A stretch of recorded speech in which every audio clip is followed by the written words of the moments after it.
ये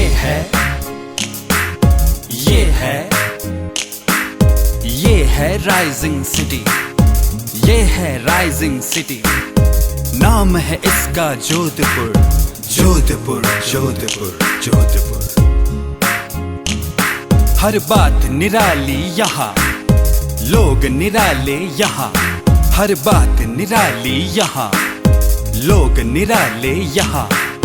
उठते स्वर, उठते स्वर कहीं अभिनेता के, उठते स्वर कहीं अभिनेता के। पड़ती थाप ढोलक पर, ढोलक पर, ढोलक पर, ढोलक पर। थिरकते पांव जब बिन घुंघरू के तू नाचता पूरा शहर, थिरकता पूरा शहर। बांसुरी की मीठी तान से, बांसुरी की मीठी तान से ज्यादा मीठी मुस्कान यहाँ की। कहती सबसे एक ही बात, एक ही बात। आवो आवो सा पधारो सा, घणे मान स्वागत। आओ सा पधारो सा, पधारो सा, पधारो सा, घणे मान स्वागत। ये है राइजिंग सिटी, ये है राइजिंग सिटी। हेलो दोस्तों, राइजिंग सिटी प्रोग्राम में आने वाली प्रतिभाएं किसी पेड़ पौधे पर उगने वाले फलों की तरह, लदे हुए फलों की तरह, फलों की डालियों की तरह और यहाँ तक खिलखिलाती हुई पत्तियों की तरह हमारी कुदरत की देन जिस तरह है, उसी तरह हमारी प्रतिभाओं की देन होती है। या यूँ कहें कि माटी में अंकुरित होने वाले ये प्रतिभाएं अपने संस्कारों से चारों तरफ खुशबू बिखेर देते हैं। ये बात हम नहीं कह रहे, बल्कि हमारे दिल से निकलने वाली ये बात हमारे देश विदेश के जो दर्शक हैं उनके जो विचार हैं, और ये जो क्यारी फूलों की यहाँ फैल रही है, खुशबू फैल रही है, वही विचार हमारे देश विदेश के दर्शकों के हमारे पास आ रहे हैं। आज एक ऐसी ही प्रतिभा हमारे बीच हैं जो इस देश और देश की अनेक संस्थाओं से जुड़ी हैं, लेकिन विश्वविद्यालय शिक्षा के साथ साथ वो विश्वविद्यालय के अनेक पदों को जिनका गहरा अनुभव है, लेकिन उनका जो व्यक्तिगत प्रकृति है वो जमीन से जुड़ी हुई। और इसके साथ ही उन्होंने बहुत सारी देश की साहित्यिक संस्थाओं में अपने अनेक पदों को सुशोभित किया है, और साथ ही इन संस्थाओं के साथ साथ बहुत सी समीक्षात्मक पुस्तकों का लेखन किया है। साथ ही काव्य संग्रह और कविताओं की देश विदेश की पत्र पत्रिकाओं में भी जिनका प्रकाशन निरंतर होता रहा है। आकाशवाणी दूरदर्शन से भी वो जुड़ी हुई हैं। और लेकिन बहुत सारी बातें हैं, अगर हम उनकी केवल प्रतिभा पे बात करेंगे तो शायद ये एक प्रोग्राम भी कम होगा। ऐसे ही हमारी राइजिंग सिटी प्रोग्राम की आज की राइजिंग स्टार लेखिका डॉक्टर धनंजया अमरावत आज हमारे बीच हैं। धनंजय जी, 24 न्यूज़ चैनल के और राइजिंग सिटी प्रोग्राम में आपका बहुत बहुत स्वागत है, अभिनंदन है। बहुत आभार सर, आपने मुझे मौका दिया। मेरे जो अंदर जो प्रतिभाएं हैं जिनको आपने पहचाना और उनको लोगों तक पहुंचाने का एक जो आपने मुझे मौका दिया, उसके लिए आपका बहुत बहुत आभार सर। शुक्रिया आपका। और हमारा ये जो राइजिंग सिटी प्रोग्राम है उसमें जो खुशबू अब तक फैलती आई है और वो खुशबू के क्यारी हमको हमारी तरफ खींच ले जाती है, तो उस क्यारी की, उस बगिया का आपकी खुशबू भी हम तक पहुंची है, इसलिए आपका एक बार फिर स्वागत है। मुझे योग्य समझते हैं, आपका बहुत बहुत आभार सर। धनंजया जी सर, आपकी परवरिश कहाँ हुई, और उस परवरिश के साथ साथ ये जो विनम्रता, ये जो तहजीब, ये जो सभ्यता, ये संस्कार जो आप में रिफ्लेक्ट होते हैं, वो संस्कार आप में कैसे आए? जी सर, मेरा जन्म जोधपुर जिले में ही बोरुंदा गांव है, और अब तो गांव क्या कस्बा हो गया है वो, तो वहाँ मेरा जन्म हुआ है। और मेरे पिताजी बहुत बड़े लेखक कह दूँ उनको संत कह दें, संत प्रवृत्ति लेखक उनकी हाथ में कलम थी। और मेरी माताजी हालांकि ज़्यादा पढ़ी लिखी नहीं है, परंतु वो भी संस्कारों को देने में और संस्कारित करने में किसी सिग्गे में वो कम नहीं है। तो माता पिता के सारे संस्कार आपके अंदर समाहित हो गए, खून से भी आ गए, परवरिश से भी आ गए सर, तो उन्हीं की मैं देन समझती हूँ। कि इस वजह से मैं आगे बढ़ी। उन्होंने मुझे आगे बढ़ने के लगातार मौके दिए और मुझे मेरी शिक्षा दीक्षा पे ध्यान दिया, मुझे जी आगे बढ़ने में हमेशा प्रोत्साहित किया। धनंजय जी, आपका जन्म 70s में हुआ, 70 के दशक में हुआ, और 70 का दशक जो है वो पूरा का पूरा आधुनिकीकरण का नहीं कहा जा सकता, लेकिन हाँ, एक बदलते समाज के जो सारी विशेषताएं होती हैं, आधुनिकीकरण की तरफ बढ़ने की जो विशेषताएं, वो उसमें धीरे धीरे दिखाई दे रही थी। उस दौरान जो आपके अंदर लेखन के बीज पड़े, वो कैसे? जी, मुझे शुरू से ही पढ़ने का बहुत शौक था जी। और मेरे पिताजी भी मुझे, हालांकि मैं गांव में थी और उस वक्त जो इतना जो सोशल मीडिया है या जो भी स्रोत जो थे वो कम थे, और गांव में तो आप सोच सकते हैं कि कितने सीमित थे। तो मेरे पिताजी का बम्बई और जोधपुर आना जाना रहता था, और पापा हमेशा मेरे लिए ये जो बच्चों की बाल साहित्य की जो पुस्तकें थी वो हमेशा लेके आते थे। पापा स्वयं भी बहुत अच्छी उच्च स्तरीय किताबों का अध्ययन करते थे, तो मैं वो हमेशा पढ़ती रहती थी। लेखक के झुकाव उधर, बिल्कुल, वो मैं पढ़ती। और हमारे रूपायन संस्थान में एक लाइब्रेरी भी थी, जो लोग बहुत प्रसिद्ध संस्थान है, जो रहा है अपने समय में, तो वहाँ से भी मैं पुस्तकें लेके आती थी और पापा मुझे वहाँ से इशू करवाते थे और मैं पढ़ती थी उनको।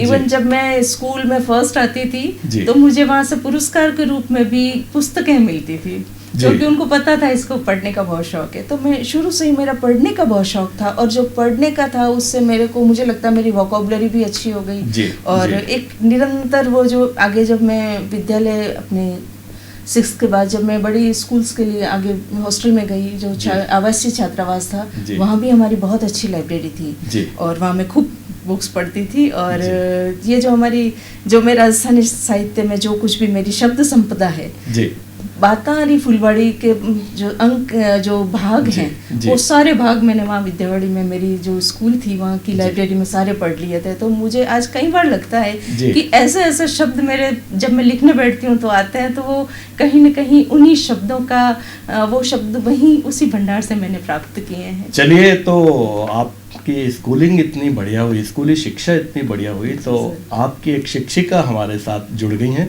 लक्ष्मी जी चौधरी। लक्ष्मी जी, आपका बहुत स्वागत है, और आपके स्टूडेंट हमारे साथ हैं धनंजय जी। धनंजय जैसी शिक्षा की शिक्षिका होने पर मुझे बहुत गर्व है। डॉक्टर धनंजय अमरावत वर्तमान में पूर्व विभागाध्यक्ष एवं सहायक आचार्य राजस्थानी विभाग और डायरेक्टर महिला अध्ययन केंद्र जयनारायण विश्वविद्यालय जोधपुर में कार्यरत देखते हुए मुझे अपार हर्ष है। इन्होंने अनेक राष्ट्रीय अंतर्राष्ट्रीय संगोष्ठियों में शोध पत्र वाचन एवं सत्र संचालन का कार्य किया। राजस्थानी साहित्य की अनेक पुस्तकों का प्रकाशन हुआ। आकाशवाणी व दूरदर्शन से इनकी वार्ताएं प्रसारित होती ही रहती हैं। प्राथमिक शिक्षा बोरुंदा में प्राप्त करने के पश्चात आगे की शिक्षा के लिए ये श्री परुदर बालिका उच्च माध्यमिक विद्यालय में आई। विद्यावाड़ी का आदर्श सादा जीवन उच्च विचार को अंगीकार करते हुए सहयोग करना, मेहनत करना और खुश रहना इनकी विशेष गुण है। विद्यालय स्तर पर होने वाली राजस्थानी भाषण, स्वरचित कविता, पाठ, समूह गीत, अभिनय और गाइडिंग में अपनी प्रतिभा साबित करते हुए इन्होंने उच्च स्थान प्राप्त किया। 26 जनवरी, 15 अगस्त और वार्षिकोत्सव पर होने वाली परेड का इन्होंने मुख्य दल नायिका के रूप में नेतृत्व भी किया। मैं सुश्री लक्ष्मी चौधरी विद्यावाड़ी की अध्यापिका धनंजय जी को शुभ आशीर्वाद देती हूँ कि संस्कारों का दामन इसी प्रकार से थामे हुए शिक्षा जगत से जुड़ करके आगे प्रगति के पथ पर बढ़ती रहें और बढ़ती ही रहें। धन्यवाद आदरणीय लक्ष्मी जी, आपने धनंजय जी के बारे में इतनी अच्छी बातें बताई, जिनका बचपन ही इतना सुंदर है, तो निश्चित रूप से ये सारे गुण हमें दिखाई दे रहे हैं। बहुत बहुत धन्यवाद। ये जो आपका एकेडमिक कैरियर रहा है, यानी आपने बताया कि बचपन से ही आप बिल्कुल बहुत बढ़िया, आपका शुभारंभ ही अच्छा हुआ, लेकिन आगे भी जो हम एकेडमिक कैरियर देखते हैं आपका विश्वविद्यालय तक, और ये जितनी डिग्रीज हैं, ये इतना रिच हो गया है, इतना समृद्ध आपने शिक्षा ली है, तो इसके पीछे आपका स्वयं था या प्रेरणा भी थी और स्वयं भी अंदर से वो कोई बात थी। जी सर, बिल्कुल सही फरमाया आपने। मैं जब विद्यालय शिक्षा ले रही थी, जब मैं 11वीं 12वीं में थी जी, तो मैं आपको बताना चाहूँगी, मेरे मुझसे बड़े 5 भाई बहन हैं। अच्छा। तो वो हमेशा मुझे प्रोत्साहित, वो भी बहुत करते थे कि तुझे कुछ बनना है, तुझे लेक्चरर बनना है, बहुत विश्वविद्यालय में तेरे को लेक्चरर बनना। अब कैसे बनना, क्या बनना, उनको भी ज़्यादा नहीं था, मुझे भी नहीं था पर मेरे अंदर वो एक चीज़ थी, नहीं मुझे लेक्चरर, मुझे प्रोफेसर बनना है जी। तो उसी समय मैं आगे बढ़ती रही, पढ़ती रही। फिर मैं कॉलेज में आई तो मैंने कॉलेज में भी मेरा अच्छा था, मेरे through out first class, first division, उस वक्त बहुत बड़ी बात थी। तो बहुत बड़ी बात है जी। तो मैं फर्स्ट क्लास रही हमेशा ही जी। फिर कहते हैं ना कि एक लड़की का दोबारा जन्म होता है, बिल्कुल हालांकि सही मेरे अंदर भी वो जज्बा था और मुझे भी कुछ करना था, प्रेरणा भी थी और मेरा बैकग्राउंड भी था। सब कुछ होते हुए भी अगर एक लड़की की शादी ऐसी जगह हो जाए कि फिर सारे दरवाजे बंद हो जाते हैं, तो ऐसा नहीं हुआ। मैं खुशकिस्मत हूँ कि मेरे साथ ऐसा नहीं हुआ।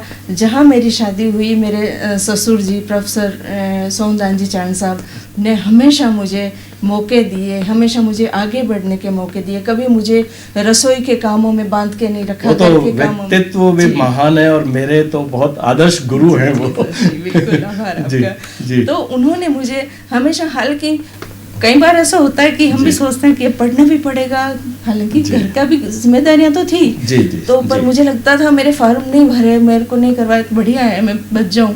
पर पापा तो हमेशा करवा देते थे, फॉर्म भर देते थे, तो मैं करती गई, लगन तो मेरी थी, पढ़ती गई। फिर ऐसा हर कदम, हर मौके पे मुझे खूब मौके दिए। मेरी सासू माँ ने, पापा ऐसा ने बहुत मुझे आगे बढ़ाने की कोशिश की। मेरे हस्बैंड ने हमेशा मुझे कोऑपरेट किया कि आप करो, आपको पढ़ना है आगे। तो इस तरह से मेरा एक कदम बढ़ते मैं मंजिल तक पहुंच गई। धनंजय जी, ब्रेक की एक कविता है कि मैं जहां से चला हूं मुझे वो जगह अच्छी नहीं लगती, और जहां मैं जा रहा हूं वो भी जगह मुझे अच्छी नहीं लगती, फिर क्यों मैं गाड़ी में बेचैन होकर ड्राइवर के पलटते हुए पहिए को देख रहा हूं। इतनी बेचैनी एक लेखक के अंदर होती है। तो ये जो बेचैनी है वो आपके लेखकीय संस्कार में, या यूं कहें कि आपके लेखन में एक बेचैनी होगी, तो कैसे आपने लेखन की तरफ झुकाव हुआ आपका? मैं सबसे पहले, मैंने एक मेरी पुस्तक आई थी परख, राजस्थानी भाषा के लिए जिन लोगों ने काम किया, बहुत अपना योगदान दिया, महत्वपूर्ण योगदान है उनका।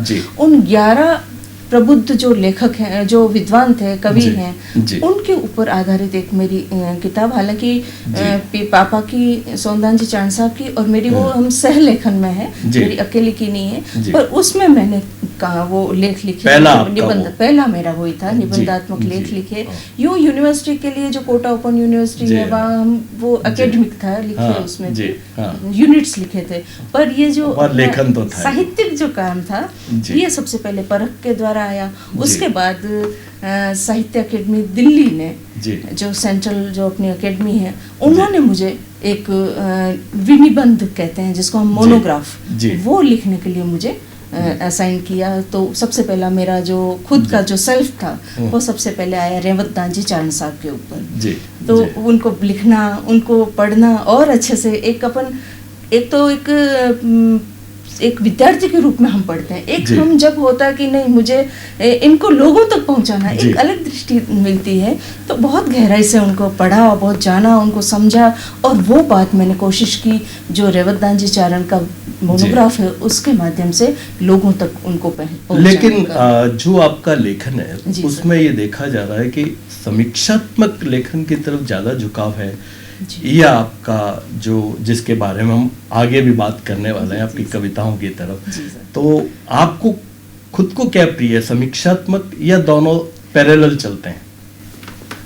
लेखक समाज से जुड़ा होता है जी। तो उसके अंदर भी वो जो भावना, ये जो वेग उठते रहते हैं, वो समाज को देख के भी उसको लगता है, और जब वो उस समाज में ऐसी कुछ घटनाएं होती है जो उसको उद्वेलित करती है, वो उसको अंदर से उसको प्रेरित करती है कि वो उन चीजों के बारे में लिखे। पर जब वो अपना शांत चित्त से जब वो काम करता रहता है, विश्वविद्यालय का भी काम हो जाए, तो उस वक्त वो समीक्षा पे भी जाता है। वो ये भी देखता है कि मेरे साथ जो लिख रहे हैं जो कैसा है क्या है, वो उसके ऊपर भी अपने कलम चलाना चाहता है। और तो ऐसे ही मैंने विजय दांजी देथा के ऊपर भी मोनोग्राफ लिखा, वो क्या है, उन्होंने क्या लिखा, उसके बारे में भी करीब करीब कितने आपके समीक्षात्मक अब तक ये ग्रंथ तैयार हो गए या प्रकाशित हो गए? जी, शुद्ध समीक्षात्मक तो मेरी वो परख जो है पुस्तक है वो है। और यूं समीक्षात्मक ही है, विजय दांजी देथा पे लिखा है मैंने, हाँ, वो समीक्षात्मक है, वो भी समीक्षात्मक है।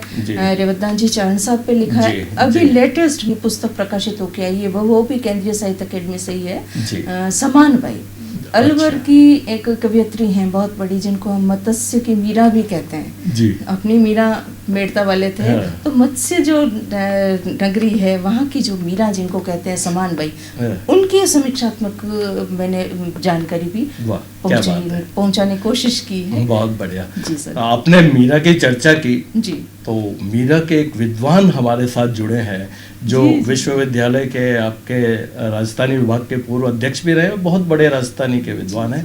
प्रोफेसर कल्याण सिंह जी शेखावत साहब हमारे साथ हैं, उनका बहुत बहुत स्वागत है। और डॉक्टर धनंजय जी हमारे साथ हैं, क्या कहना चाहेंगे सर? जोधपुर के साहित्यिक जगत में, विद्युत जगत में और शैक्षणिक जगत में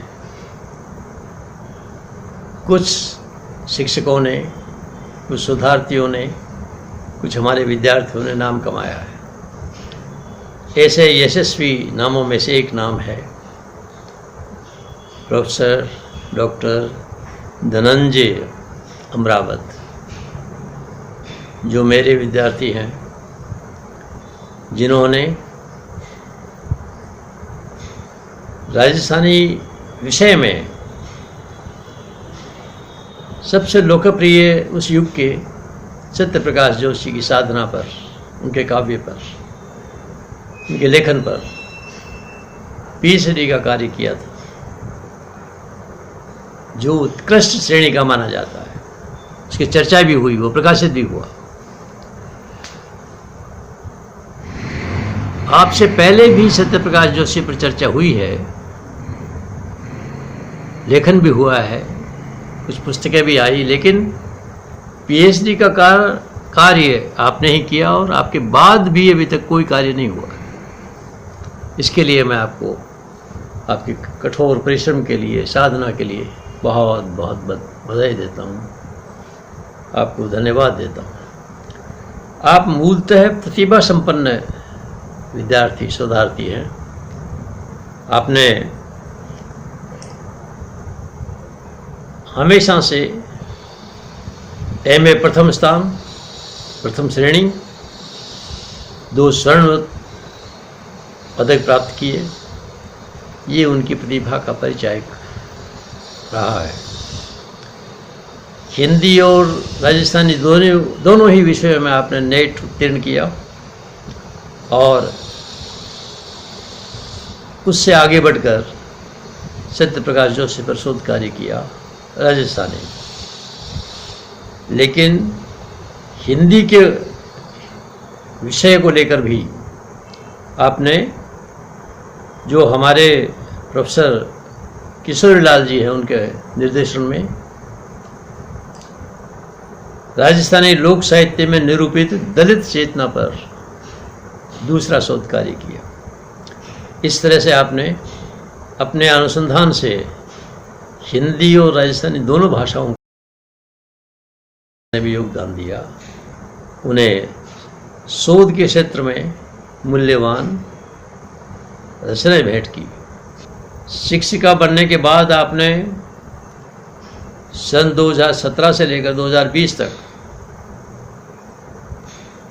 राजस्थानी विभाग के अध्यक्ष के रूप में, विभाग अध्यक्ष के रूप में 3 साल कार्य किया, जो उल्लेखनीय है।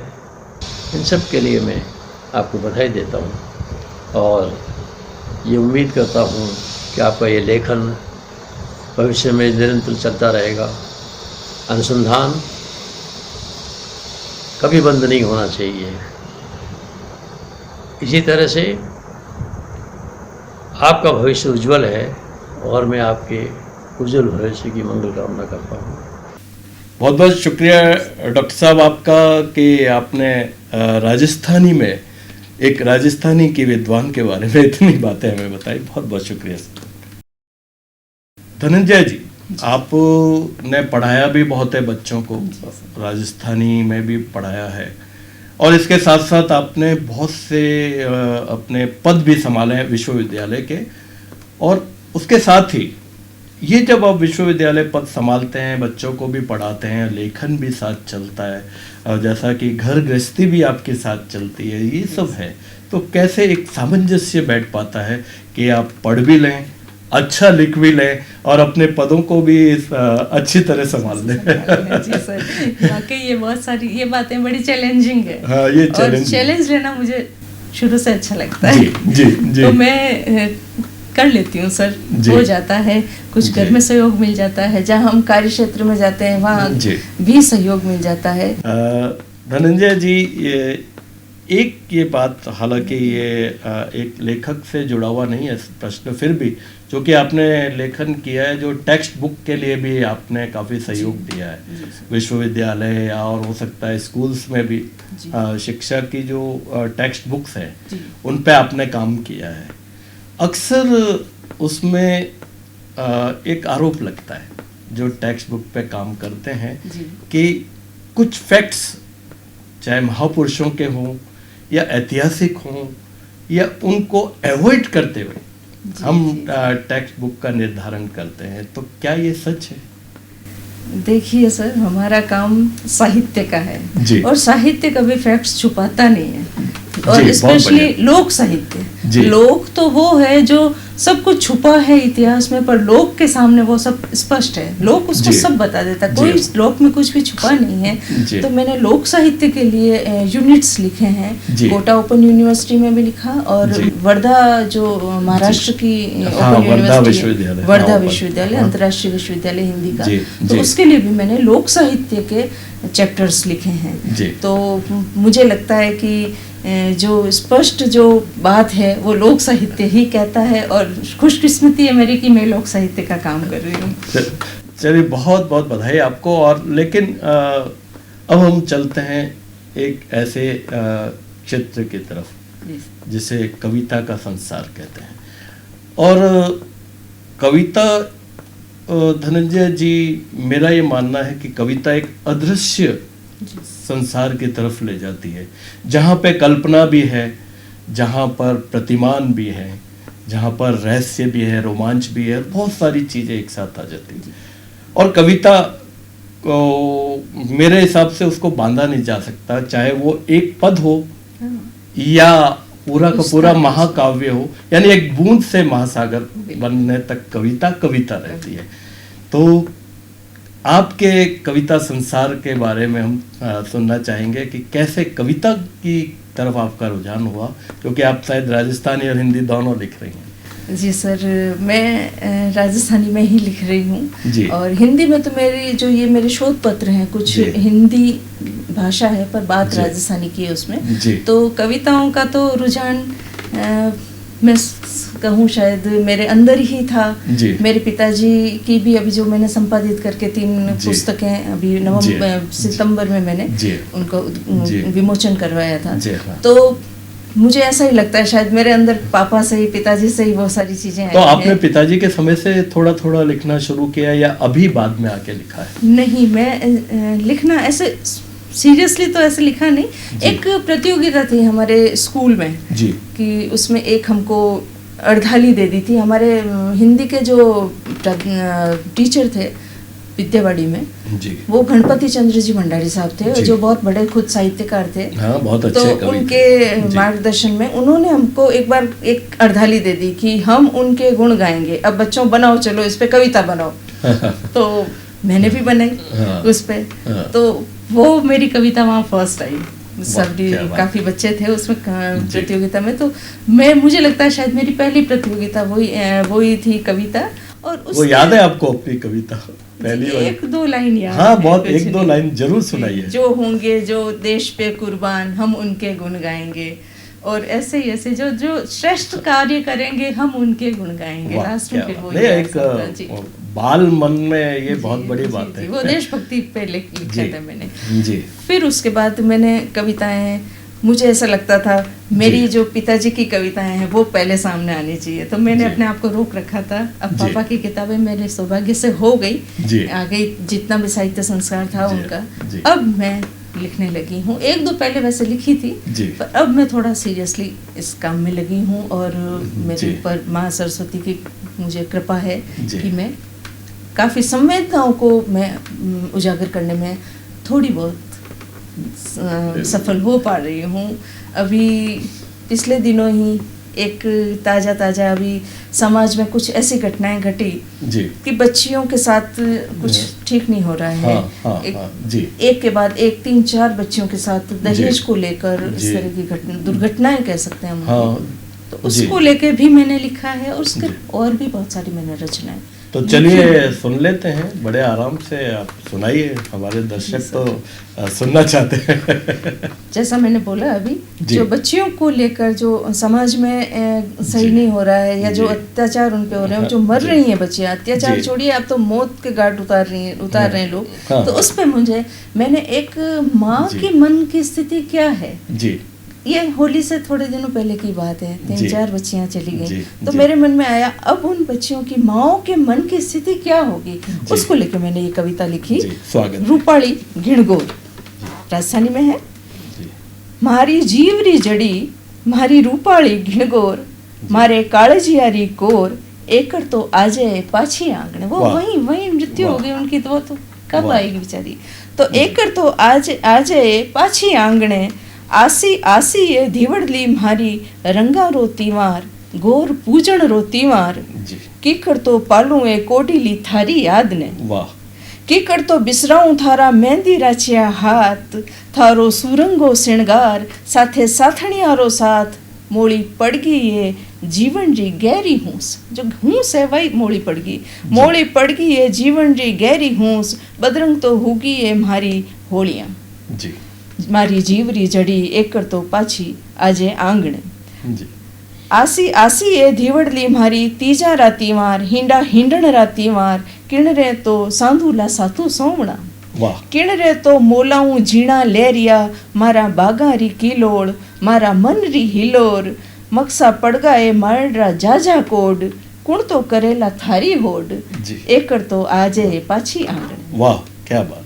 आसी आसी रे चांदनिया घर्रा, दिवाली त्योहार, जगमग जोत रो त्योहार, कुण तो झुपावे ए गोखे दीवला, कुण तो बंटावे ए रसोड़े मारो हाथ, मारा मनरो आंगण सुनो, पूजन लिछमी रो अधूरो, थारो दीपन तो उणियारो, थांबिन चारों कूट अंधारो, मारा काळजियारी कोर, एकड़ तो आजे पाछी आंगणे। मनसी मनसी ए धीवज मारी, बीरो सारो ब्याऊं, थारे लाडे सर्रो ब्याऊं, कीकड़ तो जोवे लाए वो बेना में खाली थारी ठोड़, कीकड़ तो धारे लाए वो धीर हियो भरीसता, कुण तो पूरे लाए चोक, कुण तो गुड़ला जी रासा थामसी। ब्याह में दस्तूर लिया करे, बहन भाई रे गोड़ा री रासा थाम्या करे। संवेदनशील कविता है। थारो बार रोकई रो नेग, माने पल पल याद आई बिरी, थारो बार रोकई रो नेग, थारो पेटी वाळो नेग, काळजो चीरे लाए लाडू थारी माय रो। मारी रूपाળી ઘીણગોર આઈકર તો આજે પાછી આંગણે, थारी नथड़ी रोवो भड़को, मारी आंख्या माही जीवे, थारी नथड़ी रोवो भड़को, मारी आंख्या माही जीवे, थारी पाजे बारो झमको, मारा काना ने सुणी जे, थारा मीठोड़ावे बैण, मारा अंतस ने कुरलावे, थारी ओळू तो पड़के ए लाडल, पल पल हिवड़ा माय, निजोरी रीता ए कुण गड़दी, आके सांवरिया रे जचगी, मने थासू अळगी कर दी, काळजे मारे भोभर भर दी, बगत सू कितरो निष्ठुर वेगो, सुनी छानेड़ी बंतल लाडल धीव सू, मारी रूपाળી ઘીણગોર एकड़ तो आजे पाछी आंगणे। वाह, बहुत ही संवेदनशील और दिल छू लेने वाली कविता आपने लिखी है। एक और सुनाइए कविता। राजस्थानी भाषा के वास्ते के लिए हम शुरू से ही संघर्षरत हैं कि राजस्थानी भाषा को मान्यता मिले और ये भाषा अपनी अपनी पहचान को प्राप्त करे। तो राजस्थानी भाषा जी को बिल्कुल लेके मैंने एक हाँ। कविता लिखी है। मायड़ ने दाछंट बोल। क्या बात लोग है। डरे, शंका करे, शर्मावे, लाजा मरे कि मैं राजस्थानी बोला माने गंवार के ही लोग। तो मैं ये भाव ने पकड़ी लोग हारे और मैं आ कविता लिखी। बड़ा समृद्ध साहित्य है बहुत इसमें समृद्ध तो। साहित्य। राजस्थानी की होड़ कोई नहीं भाषा कर नहीं कर सके, पर लोगारी सोच एड़ी है कि वे थोड़ा संको करे। बल्कि शायद मैं गलत भी हो सकता हूँ, ये संस्कृत निष्ठ एक इसके अंदर जो गरिमा आती है। बिल्कुल संस्कृत से ही जो वो गरिमा इसी में है जो हिंदी के से भी जी उसके पास और ज्यादा है। जी तो मैंने लिखा है जी। मायड़ ने दाछंट बोल। जी रेवदान जी चारण साहब की कविता हीरे चेत मान का चेत जमानो चेतन रो आयो। बिल्कुल। तो वो जमानो गयो, करसा मजदूर सब चेत गा और वाणे अधिकार वेगा, वाने कानूनी अधिकार मिल गा। जी। अब चेतन की जरूरत है भाषा रे लेके। भाषा। तो भाषा रे लेके ये समाज बहुत जरूरी है, बहुत जरूरी है। तो जण में लिखियो कि रे चेत मान का चेत रे थू मायड़ सु कर हेत। भाषा है थारी पहचान, भाषा है थारी पहचान, आ बात बावला जान। भाषा रे ज पान रे बाया रहसी थारी कान, थारी लाज थारी इज्जत जी की रेवेला भाषा रे कारण रेवेला। इनने मोतिया थाल बंधा ले, इन रो ऊंचो भाड़ करा दे। रे चेत मान का चेत तू मायड़ सु कर हेत। मायड़ रे खोड़ा में बैठ इन दुनिया ने जान। भाषा राजस्थान सीखन अगर बच्चों आगे बढ़ेला तो संसार जो ज्ञान विज्ञान है बहुत अच्छी तरह को समझ सकेला। तो मायड़ रे खोड़ा में बैठर इन दुनिया ने जान। मायड़ रे खोड़ा में बैठर अटे जो कि आ मायड़ है, आ मायड़ भाषा है। इरे खोड़ा में बैठ ज्ञान रो आधार इन बना।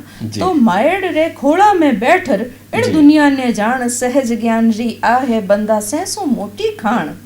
ज्ञान रा मोतीड़ा पड़का दे, थारो जीवन सफल बना ले। चेत मान का चेत तू मायड़ सु कर हेत।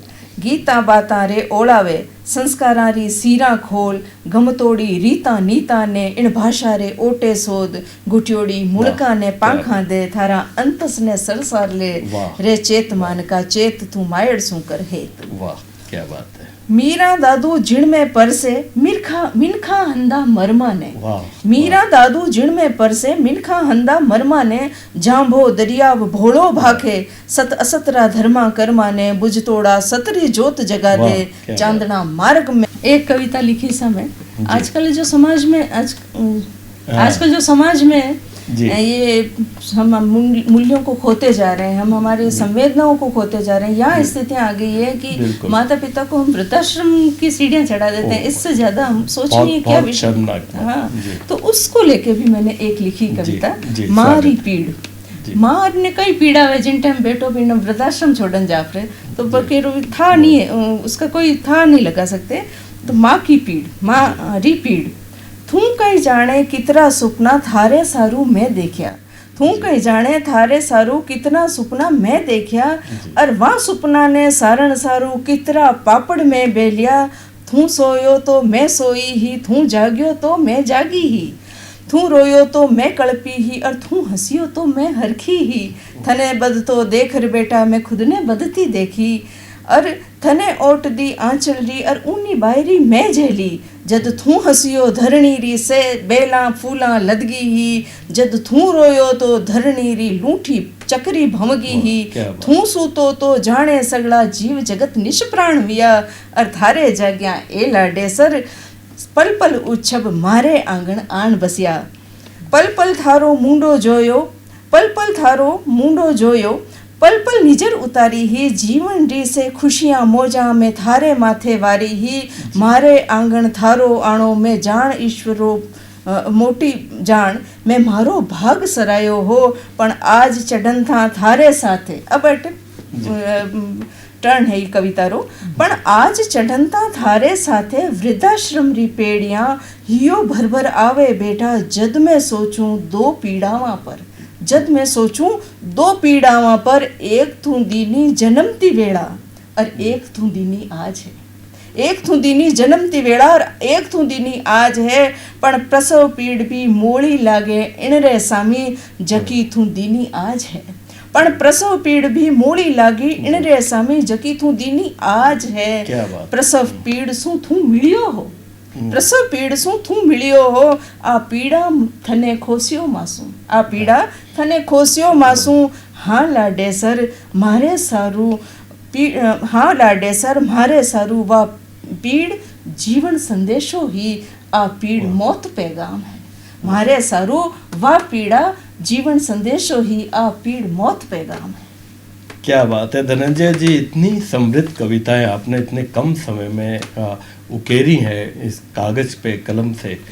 तो आपकी इस प्रतिभा पे केंद्रीय साहित्य अकादमी के राजस्थानी प्रकोष्ठ के अध्यक्ष मधु आचार्य जी, जो देश के जाने माने कवि भी हैं, पत्रकार भी हैं, हमारे साथ जुड़ गए हैं। क्या कह रहे हैं? बहुत बहुत स्वागत मधु आचार्य जी आपका। हिंदी और राजस्थानी साहित्य में एक बहुत बड़े भरोसे का नाम है। डॉक्टर धनंजय ने न केवल साहित्य अकेडमी नई दिल्ली की साहित्य फुरोदा श्रृंखला में 3 निबंध लिखे हैं, अपितु उन्होंने काव्य सहित अनेक विधाओं में काम भी किया है। धनंजय जी राजस्थानी और हिंदी साहित्य की वो समर्थ रचनाकार आलोचक हैं जिन्होंने इस साहित्य को बहुत समृद्ध किया है। आप देखें, रेवतदान चारण, विजयदान देथा और सम्मान बाई जैसे बड़े राजस्थानी के लेखकों पर निबंध लिखकर इन्होंने एक महती कार्य किया है। आज ये निबंध राजस्थानी और हिंदी के साहित्य के लोगों को शोध करने में बहुत ज़्यादा काम में आते हैं। किसी एक रचनाकार को लेकर उसके समग्र साहित्य का मूल्यांकन करना और लोगों के लिए उपयोगी बनाना, ये आलोचना विधा का और शोध का एक बहुत बड़ा काम होता है जो धनंजय जी ने किया है।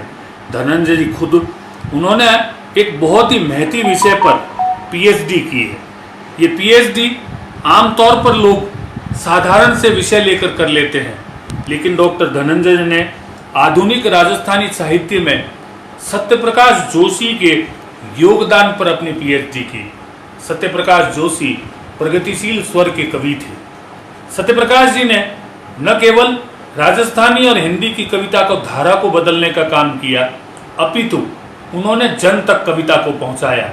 उसके इन अवदान को धनंजय जी ने लोगों तक अपने शोध के जरिए पहुंचाया। और हाल ही में उन्होंने स्मृति शेष कवि शंभुदान मेहड़ू के काव्य का संकलन 3 पुस्तकों के रूप में प्रकाशित किया।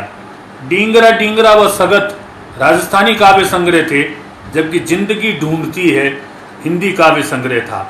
वर्तमान में खुद काव्य सृजन में रत हैं।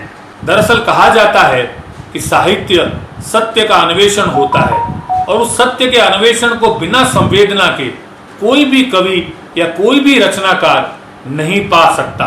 और धनंजय में अपार संवेदना है। जब संवेदना है तो उनमें भाव भी प्रधान है, और जब भाव प्रधान बन जाता है तो विचार की प्रगाढ़ता स्वतः ही सामने आ जाती है।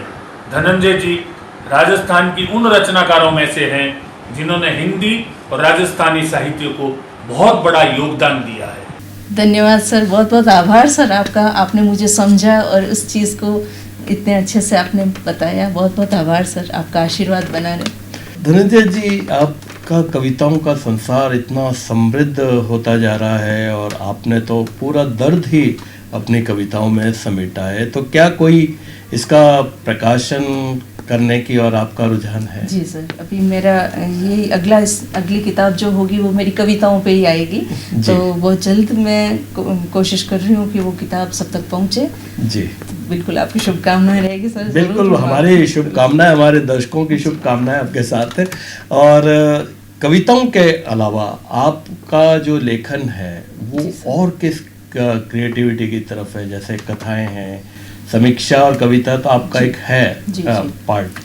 मैंने समीक्षात्मक किताबें लिखी है। इसके अलावा जो मेरा शोध प्रबंध है मेरा, सत्यप्रकाश जी जोशी पे मैंने शोध कार्य किया है, तो वो भी मेरा प्रकाशित है। और बहुत अच्छे कवि थे सत्यप्रकाश जी जोशी की कविताएं, आदमी को गीत थे उनके, तो गीत भी और कविताएं भी बहुत उच्च कोटि की। जो राधा कविता है, बोल भारमली है, तो इनके बारे में अपना मैंने शोध कार्य किया है इनके ऊपर, तो वो भी एक मेरी पुस्तक है। इसके अलावा पिताजी की जो किताबें अभी मैंने बताया था वो भी मैंने मैंने संपादित करके एक राजस्थानी भाषा की जो मैं अनुचर हूँ, उसके हिसाब से मैं अपना एक, और पिताजी की पुत्री हूँ, तो दोनों हिसाब से मैं मुझे बहुत संतोष और आपने तो पूरा करके। वो एक पुत्री धर्म अभी तक आपने निभाया जी, है। बिल्कुल निभाना ही था जो उन्होंने किया। विवाह के बाद भी अपने पिताश्री का ध्यान रखना एक बहुत बड़ी बात है। सर, वो तो किया है सर मैंने। और ये किताबें हैं, इसके अलावा समान भाई की जो किताब है वो भी मैंने बताया आपको। इसके अब ये मेरी कविताओं की आ रही है,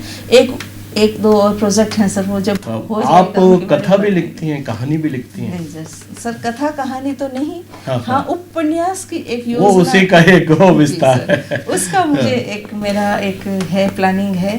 हाँ। और एक कहानी आप लिख रही हैं जी अभी उस पे लिख रही हूँ सर। तो ये भी कोई सामाजिक या कोई समस्या को लेके है, या कहानी तो नहीं पूछेंगे हम क्योंकि अभी आना है, लेकिन फिर भी क्या उसका जो आपकी बुनावट क्या है मन में? उसका कथानक ऐसा है कि कथानक तो एग्जैक्ट मैं अभी नहीं है पर वो है कि औरत पे आधारित है। वो औरत और जो उसके प्रति जो हम अंधविश्वास पूर्ण जो पुरानी जो सोच थी, उसके आधार पर उसको शुभ अशुभ समझ लेना, उसको पूर्व धारणाओं से ग्रसित होकर उसके साथ जो बच्ची जो बाल विवाह है, उसके बाद उसके साथ जो व्यवहार है, जो उसके साथ घटित होता है, वो समाज का चेहरा, वो उसका दर्द जो है औरत का, वो मैं उतारना चाह रही हूँ अपने उपन्यास में। तो जल्दी मैं वो भी उस पर काम करने वाली हूँ। इतनी बहुआयामी प्रतिभा और विश्वविद्यालय से जुड़ी हैं, तो आपके विश्वविद्यालय की आपकी एक सखी हमारे साथ जुड़ रही हैं, प्रोफेसर मीना बरड़िया। मीना जी, आपका बहुत बहुत स्वागत है। और डॉक्टर धनंजय जी हमारे साथ हैं। धनंजय अमरावत, जैसा कि मैं जानती हूँ, उन्हें करीब 20 वर्ष हो गए। राजस्थानी विभाग में असिस्टेंट प्रोफेसर तो है ही, और उसके साथ साथ राजस्थानी भाषा, लोक संस्कृति दोनों के लिए बहुत अच्छा कार्य कर रही हूँ। राजनीति विज्ञान विभाग की मैं छात्रा हूँ, लेकिन वो राजस्थानी विभाग के होते हुए भी हमारा बहुत अच्छा कोऑर्डिनेशन है। केन कॉलेज से हम लोग साथ में थे, और वहाँ पर उन्होंने NSS के इंचार्ज के रूप में कार्य किया है। उसके साथ साथ वहाँ पे विभिन्न जो समितियाँ हैं उसकी भी सदस्य रही हैं, और अभी रिसेंटली वो महिला अध्ययन केंद्र के निदेशक भी बनी है। ये बहुत ही गर्व की बात है। छात्र सेवा मंडल के अध्यक्ष होने के नाते मैं एक चीज़ ज़रूर बताना चाहूँगी कि छात्र सेवा मंडल के अंतर्गत जो राजस्थानी संस्कृति प्रकोष्ठ है, आपने उसके अध्यक्ष के रूप में भी बहुत अच्छा कार्य किया है। विभिन्न प्रतियोगिताएं भी आयोजित करवाई हैं, और इस वर्ष भी आप उसकी जो समिति है उसकी सदस्य हैं। और एक इनोवेटिव RD प्रतियोगिता आपने कराई, जो राजस्थानी कहावतें हैं उनसे संबंधित आपने ये प्रतियोगिता करवाई, जो कि विश्वविद्यालय के विद्यार्थियों के लिए एक बहुत अच्छी बात है। उन्हें यहाँ की संस्कृति के बारे में ज्ञान देने में इनका जो योगदान है वो अत्यंत ही अद्भुत है।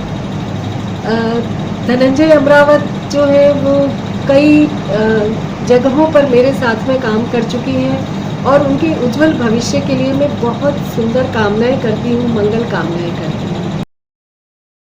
बहुत बहुत धन्यवाद मीना जी, आपने इतना व्यक्तित्व पे प्रकाश डाला, आपका बहुत बहुत शुक्रिया। धनंजय जी,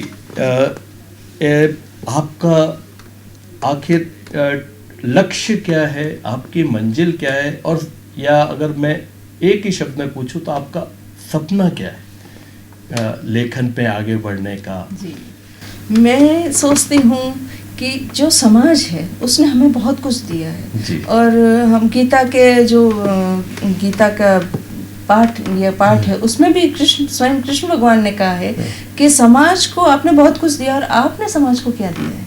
तो हमारा एक स्थिति पे हम जब पहुंच जाते हैं, एक उस अवस्था पे आकर हमको ये सोचना चाहिए कि जिसका जो क्षेत्र है, मेरा अगर लेखन का क्षेत्र है तो मैं लेखन के माध्यम से समाज के लिए कुछ कर सकूं, समाज में जो फैली चीज़ें हैं उनको सामने लाऊं, कुछ उसमें बदलाव हो, औरतों की स्थिति के बारे में बदलाव हो, या उसमें सोच में बदलाव हो, मेरी भाषा को लेके उनकी सोच में अगर कुछ बदलाव हो, तो ये मेरा प्रयास है। चाहे विधा कोई भी हो, कविता हो, समीक्षा हो, या जी, जिस वक्त जो भाव आ गया उस विधा में उतर जाएगा सर वो।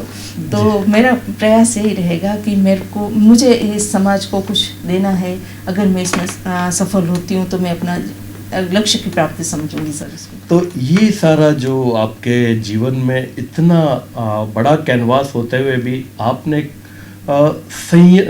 ये कहूँगा कि एक संतुलन बनाए रखा है, और एक संयम के साथ संतुलन बनाए रखना अपने टैलेंट को भी, परिवार को भी।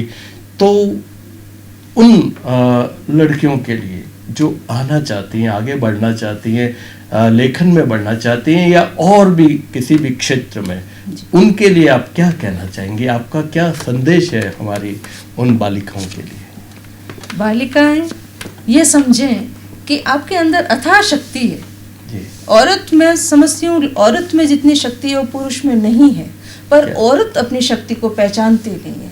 औरत को चाहिए कि वो जो दूसरी जो औरत जो टिपिकल जो अपन कहते हैं ना, ये औरतों वाली बातों से उठे, अपनी शक्ति को पहचाने और जो अपनी ऊर्जा है उसको सकारात्मक कार्यों में लगाए और आगे बढ़े।